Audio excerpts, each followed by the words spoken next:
Hello നമസ്കാരം, ഏവർക്കും പുതിയൊരിടിലേക്ക്. ഇന്ന് ഞാൻ വന്നിരിക്കുന്നത് ബിഗ് ബോസ് മലയാളം സീസൺ 6ൻ്റെ ഫൈനൽ വോട്ടിംഗ് റിസൾട്ട് അപ്ഡേഷനുമായിട്ടാണ്. വീഡിയോയിലേക്ക് മുൻപ് വീഡിയോ ലൈക്ക് ചെയ്യുക, ചാനൽ സബ്സ്ക്രൈബ് ചെയ്യാൻ വേണ്ടി ശ്രമിക്കുക. എല്ലാ ബിഗ് ബോസ് ആരാധകരുമേറെ ആകാംക്ഷയോടെയായിരുന്നു ബിഗ് ബോസ് മലയാളം സീസൺ 6ൻ്റെ ഗ്രാൻഡ് ഫിനാലേക്ക് വേണ്ടി കാത്തിരിക്കുന്നത്.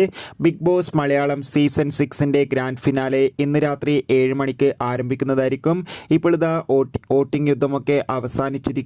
വോട്ടുകളുടെ അടിസ്ഥാനത്തിൽ നമുക്ക് കിട്ടുന്ന അപ്ഡേറ്റുകൾ പ്രകാരം 1ാം സ്ഥാനം ജിൻഡോ, 2ാം സ്ഥാനം അർജുൻ, 3ാം സ്ഥാനം ജാസ്മിൻ, 4ാം സ്ഥാനം ഋഷി, 5ാം സ്ഥാനം അഭിഷേക്. എന്തായാലും ശക്തമായ വോട്ടിംഗ് മത്സരം തന്നെയാണ് നടന്നത്. ഇനി വിജയ് ആരെന്ന് അറിയാൻ വേണ്ടി മാത്രമാണ് ബാക്കിയുള്ളത്. ഇന്ന് രാത്രിയോടെ ബിഗ് ബോസിൻ്റെ ഗ്രാൻഡ് ഫിനാലെ നടക്കുന്നുണ്ട്. അതോടുകൂടി തന്നെ ഇപ്പോൾ കിട്ടുന്ന അപ്ഡേറ്റുകൾ പ്രകാരം ഇപ്രാവശ്യം മിക്കവാറും ജിൻഡോ കപ്പ് കൊണ്ടുപോകുമെന്നാണ് അറിയാൻ വേണ്ടി സാധിച്ചിട്ടുള്ളത്. എന്തായാലും കാത്തിരിക്കാം കൂടുതൽ അപ്ഡേറ്റിനായി. ബൈ.